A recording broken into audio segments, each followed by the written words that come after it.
Okay, so the good news is that Jennifer Lawrence is back, but the bad news is that her new movie, No Hard Feelings, was supposed to be the return of sex comedies, but critics say its depiction of sex work makes it hard to have a laugh. Today on the show, what Hollywood gets wrong about sex work.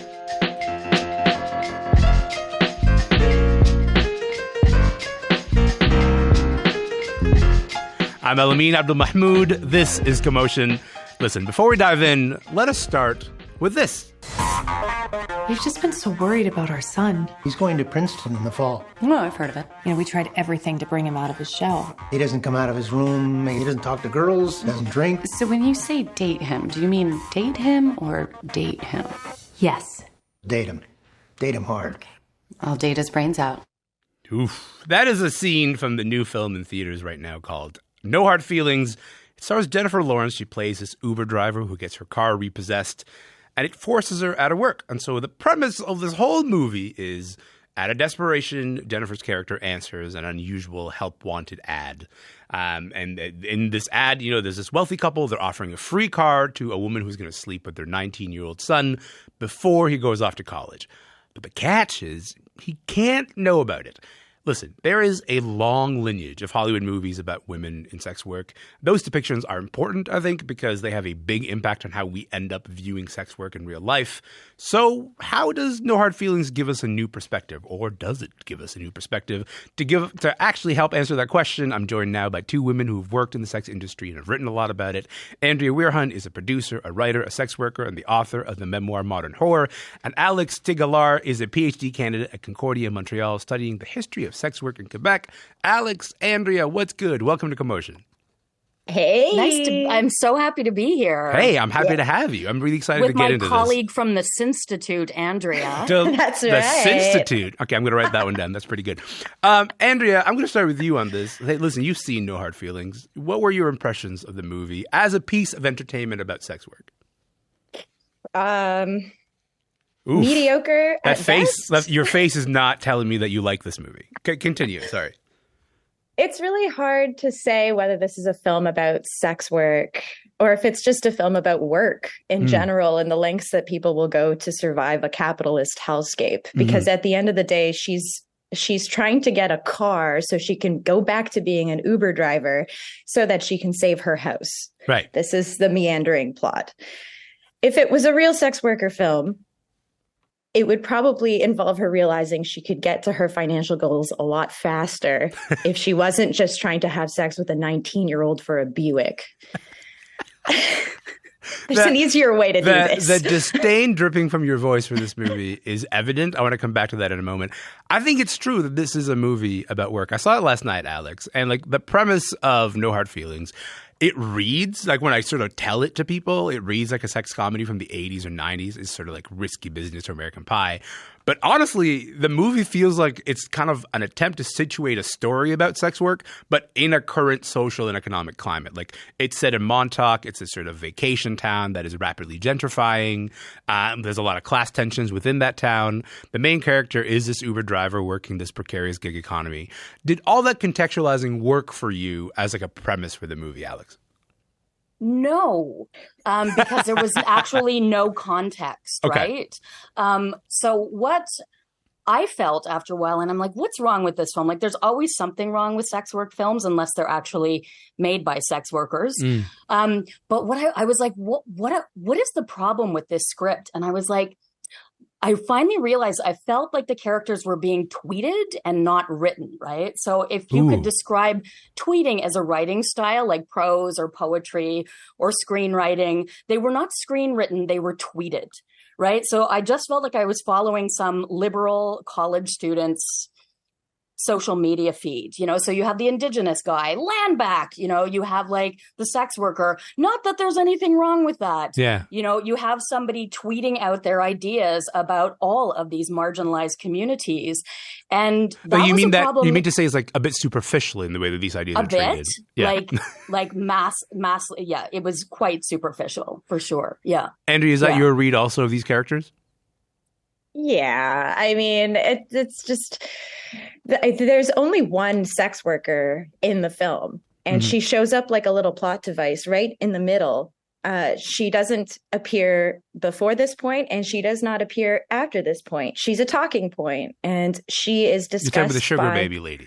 I'm talking about the sugar baby. Yeah. And Jennifer Lawrence's friends in the film, Maddie is the character that she plays. They're telling her, well, you could probably get closer to where you need to be if you became a sugar baby. And what Jennifer Lawrence says is, if I ever get to that point, I have completely lost myself, and you should just kill me because I shouldn't be alive if I do that. Meanwhile, she's trying to have sex with a 19-year-old for a Buick. So yeah, I would say the characters are not these like superficial sort of flat, empty vessels of meaning here that are used strictly as plot devices. Yeah, I would say that. Terrible. Yeah, well, and as Andrea points out, there she it checks one of the boxes in the hooker film genre, which is the dead hooker, right? Like, kill me if that's where I go. But I'm interested in this particular. Let's go further down this rabbit hole, because it feels like it's a movie that is nominally aware of sort of changing politics about sex work, but also not particularly buying into that idea. Like, even in that moment, she's kind of still dismissive of the idea of doing sex work for a living as she's trying to actually engage in it. Is that what I'm reading there, Alex? Yes. Yeah, and that's actually not complicated, right? So this is like a very common theme in the universe too, right? They want to be able to use a sex worker and use the idea of a sex worker, but also kind of have plausible deniability that they're doing it. And I noticed that the filmmakers did that, right? They're like, this is not a film about sex work. And I don't think they're saying that because it's not a film about sex work in their minds, because it seems like that's what they think sex work is. Yeah. They just want to be able to deny it in case they're accused of taking a liberal stance around sex work. And we should say early in the movie, Maddie, Jennifer Lawrence's character, makes the decision to answer the Craigslist ad. And then the way that she rationalizes it is that she says, she's engaged in plenty of unfulfilling sex for strategic purposes before. So what's the big deal? Did that rationale feel particularly authentic to you?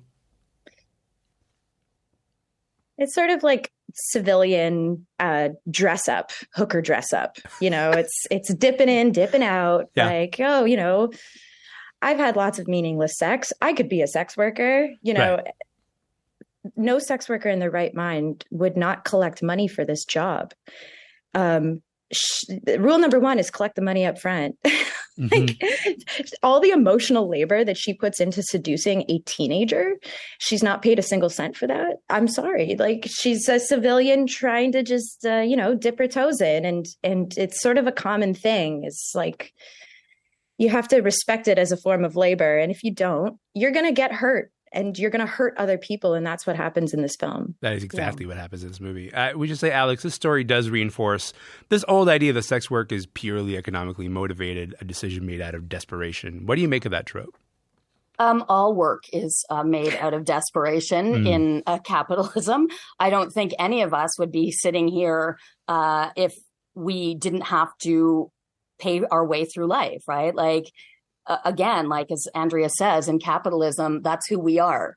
We are, homo economicus, right? And so I think that sex work is among, sex work to me really qualifies as labor because you're doing it to make money, to participate, and to be able to be here in this particular way of life that we live now, which is very economic based, right?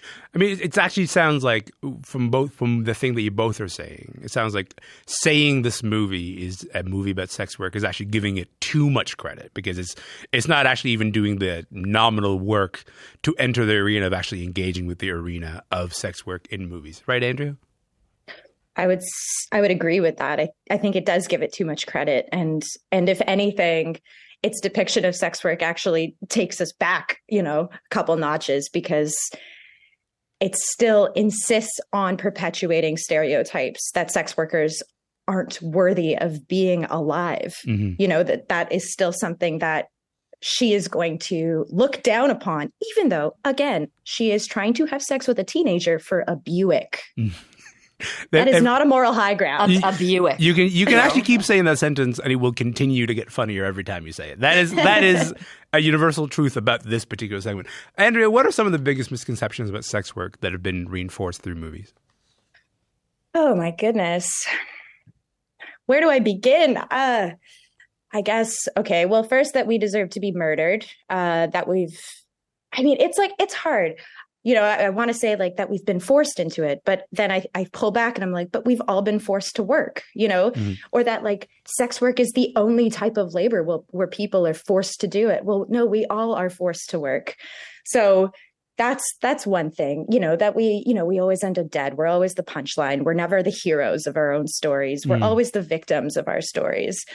And I think like the mistake that people keep making time and time again is instead of consulting sex workers in the making of these stories about sex work, people rely on their imaginations and their fantasy lives to perpetuate narratives that in the end only serve to reinforce the systems that keep us, down, but also serve to arouse people who don't want to see our position change in society. Yeah.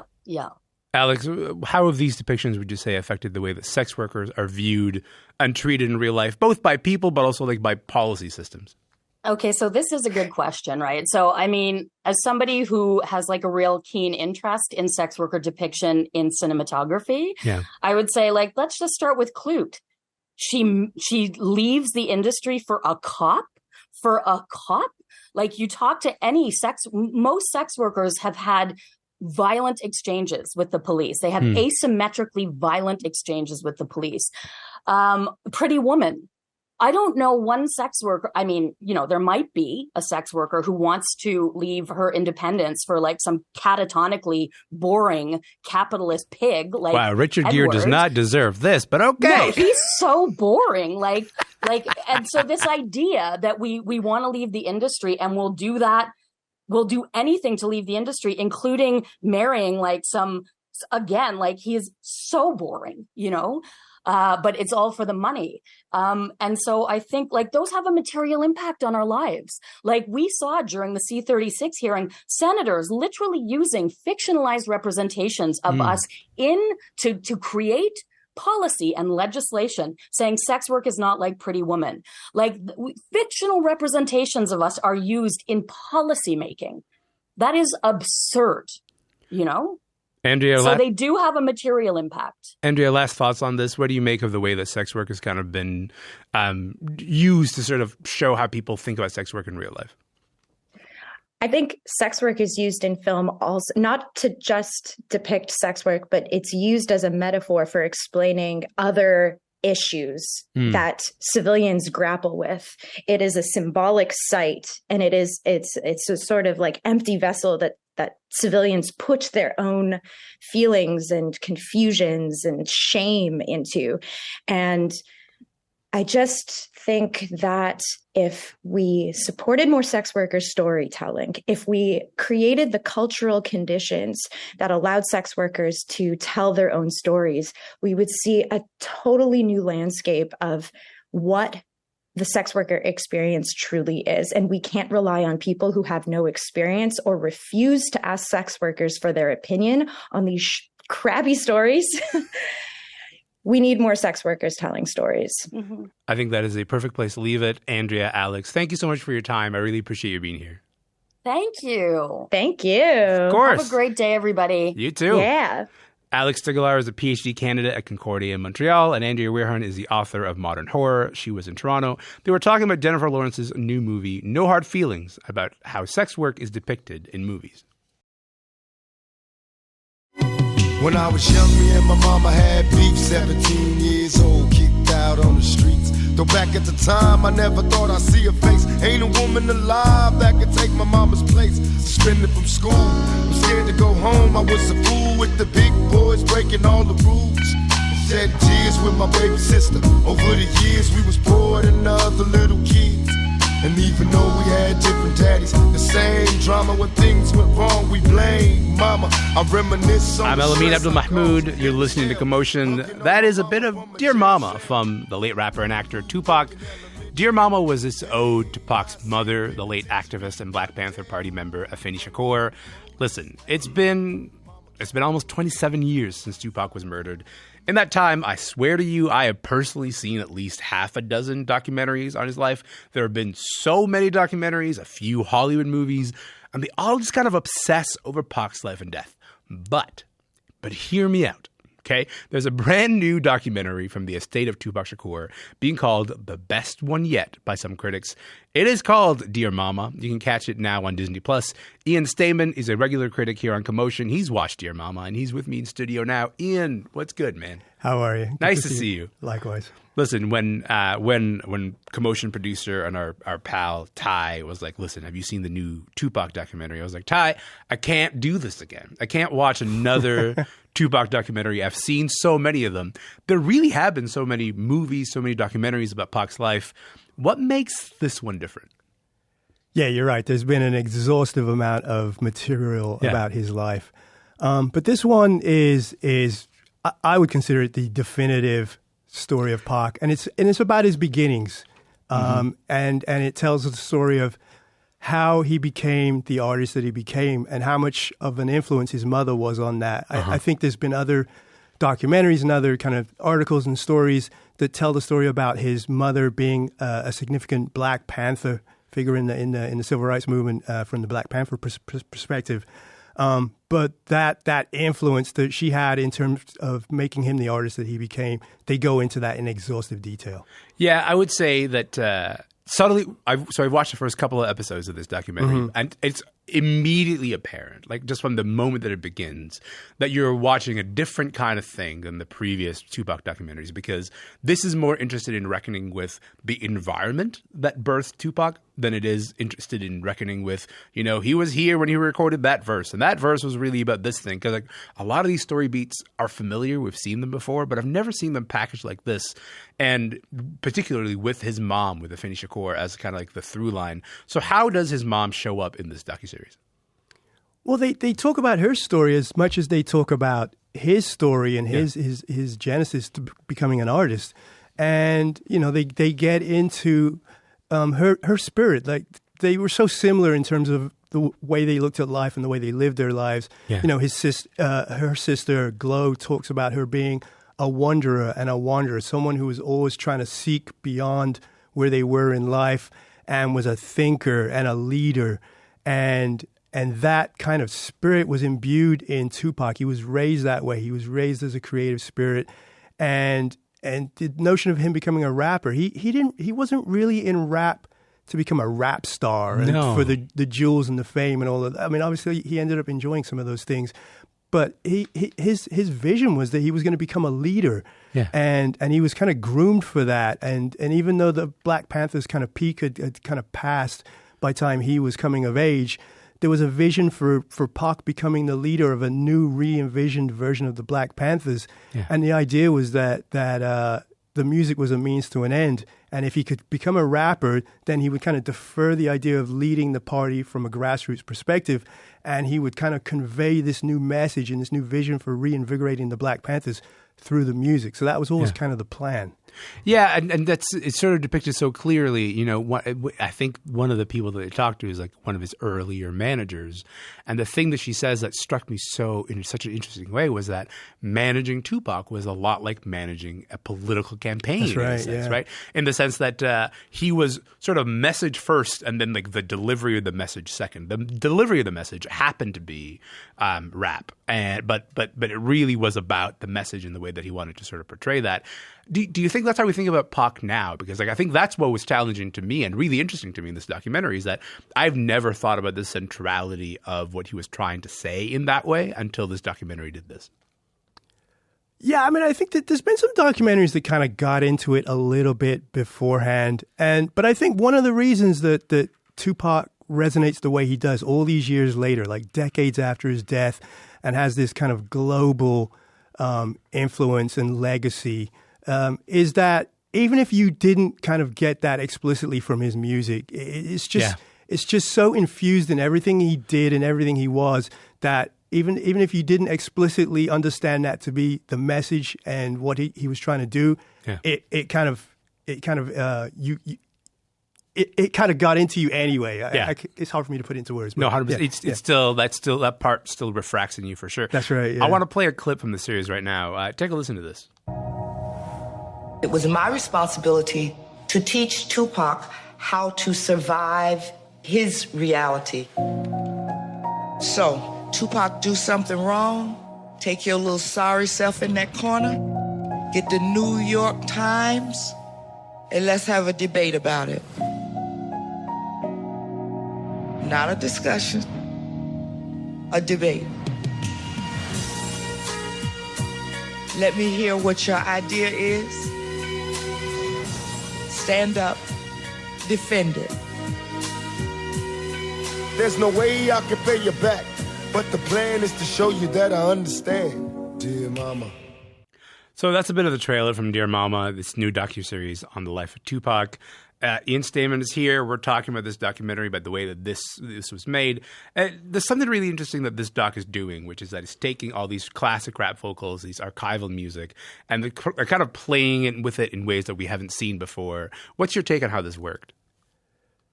It's a really interesting and creative way to tell a story. Like, it's not a standard documentary in the way that there's talking heads and there's archival footage interspersed. There's B-roll and kind of score underpinning it all. They've actually taken elements of Pac's music, mostly a cappellas, and they've kind of repurposed them or recontextualized them using like some of the score. Almost like a whole reconstruction, right? Yeah, and they do that. They use the acapellas. They use old footage of him when he was a teenager before he'd gotten signed, when he's performing at live shows, these live community center concerts and local shows, and interspersing those with like other music and other footage.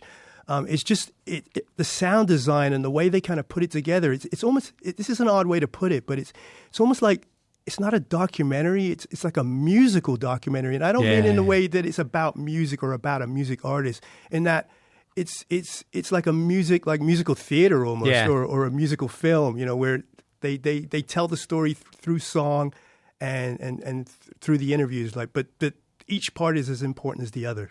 Just real quick, Alan Hughes directed this show, this docuseries. People might know him for directing the classic movie Menace to Society with his brother Albert Hughes.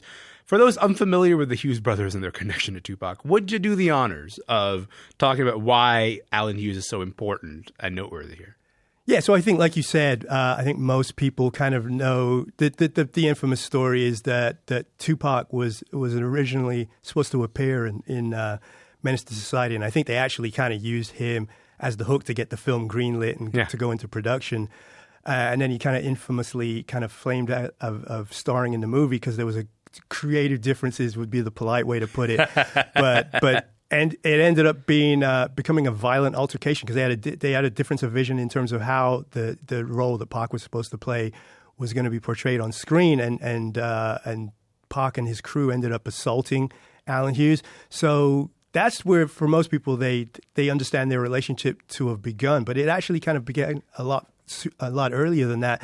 The Hughes brothers actually directed his first 3 videos when he was signed to Interscope. So they had a lot of history before the Menace to Society incident happened. Can I just say there's a delicious moment in the show where Alan Hughes is talking, you hear his voice in the VO, and he realizes he has to get in front of camera and actually answer some questions. And so he then is the one being interviewed, and it's fantastic. I'm like, yeah, put him in the hot seat too. Ian, before I let you go, on a scale of 1 to 10, what are you giving this series? I think in terms of the creativity and the way it kind of shone Pac in a new light. Even they use a lot of footage that's been seen before, but the way they did it, and then some of the new interview footage that they brought to the table. Yeah, I don't know. I mean, I hate to say 10 because everything could be better. Say 10, dude. Just do it. I think if somebody said it was a 10, I wouldn't argue with them. 10 out of 10. I will also say 10 because, again, I've seen a lot of Pac documentaries, but I've not seen one like this. Ian, I appreciate you being here. Thank you so much, man. Yeah, thank you so much for having me. Ian Steaman, former music exec turned screenwriter and culture critic. And that is our show. Thanks for hanging out with us.